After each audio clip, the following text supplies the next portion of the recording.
Hi there. On today's broadcast, I want to talk about temperaments in marriage and how they affect our marriage relationships. Now, this is very, very critical because I know that most Christians generally just think that because they are Christians, they are spirit-filled, that their marriages will work.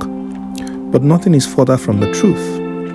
Very much like you can't live on the planet just because oxygen is free, then you live on the road. It's important for you to understand that there are structures that make life easy when we understand them, and we are able to relate with those structures with intelligent wisdom. Now, as it relates to marriage between a man and a woman, understanding your temperament is very, very important because it helps you to immediately understand why certain people behave the way they do. And I want to say to you, one of the greatest books I have found on this particular subject. As a matter of fact, I would say that credit to Tim LaHaye. He laid the foundation for good understanding on the subject of temperaments. So, majority of the things I'll be sharing with you come from the book Why Do People Act the Way They Do, or Why People Act the Way They Do. So you can get them and see how you apply this to your marriage and to your family life. Now, generally speaking, there are different categories of temperaments. And you have, within Tim LaHaye's classification, you have 4 temperaments. You have the sanguine, you have the choleric, you have the melancholy, and you have the phlegmatic.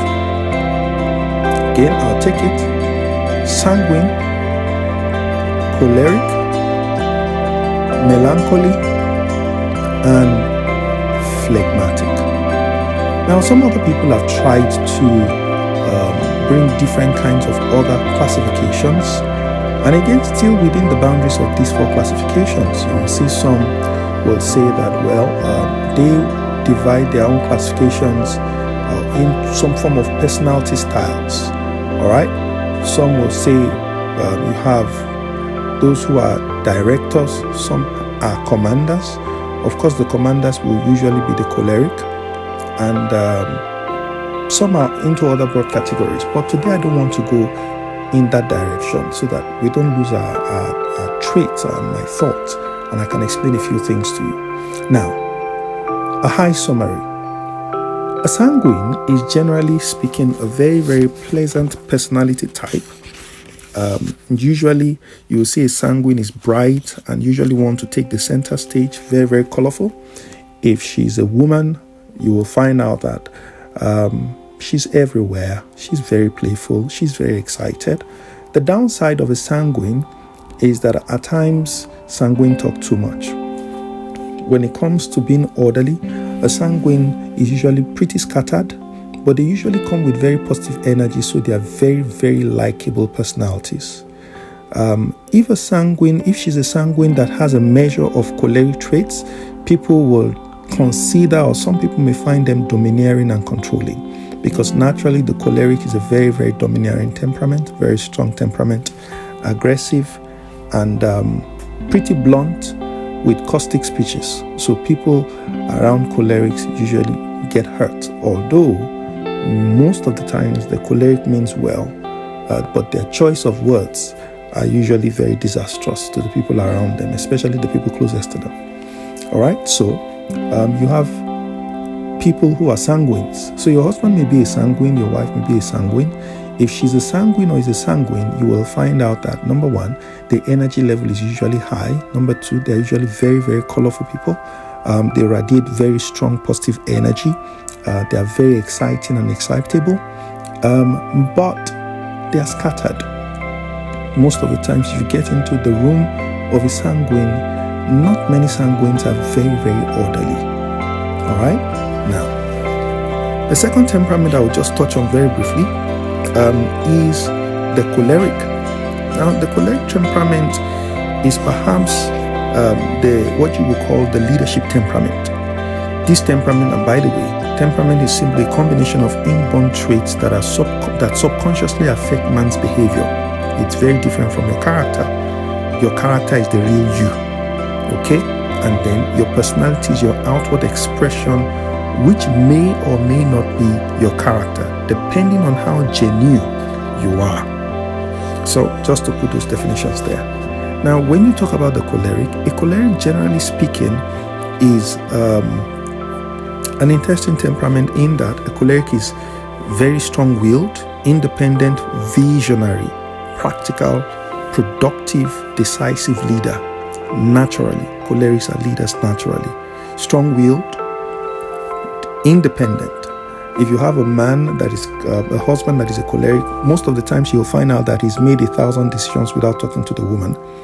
If a woman is a choleric, she'll most likely have problem if she's married to any temperament whatsoever, because a choleric woman naturally is a leader. The choleric is a leader. So if she has a husband that is phlegmatic or has a husband that is melancholy, one of the complaints in the marriage will be that the man feels disrespected, the man feels oppressed, or it feels like the woman is trying to change the man, because they are very, very strong-willed, independent, visionary, practical, productive, and decisive. Now, when it comes to the downsides or the weaknesses of a choleric, they are usually cold, unemotional, self-sufficient, impetuous, domineering, unforgiving, sarcastic, angry, and cruel.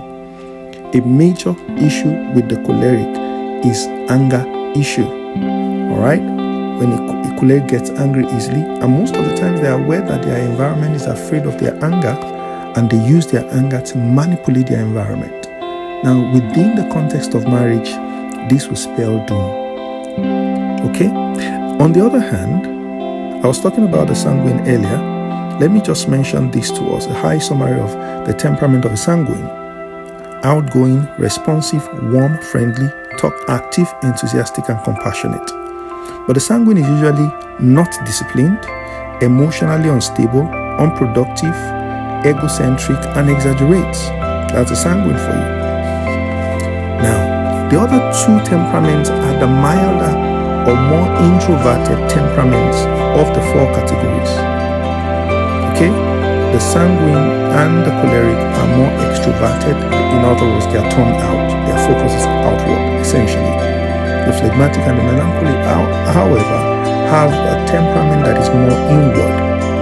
Okay? So, the phlegmatic is calm and quiet, easygoing, dependable, objective, diplomatic, efficient and organized, practical and humorous. However, what are the downsides of the strength of a phlegmatic? Unmotivated, is a procrastinator, selfish and stingy, self-protective, indecisive, fearful, and is a warrior. What about the melancholy? The melancholy, on the other hand, is gifted with respect to analysis.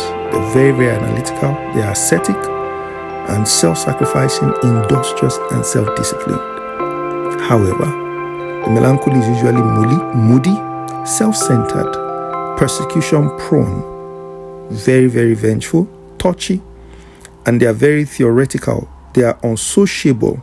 They are critical and negative.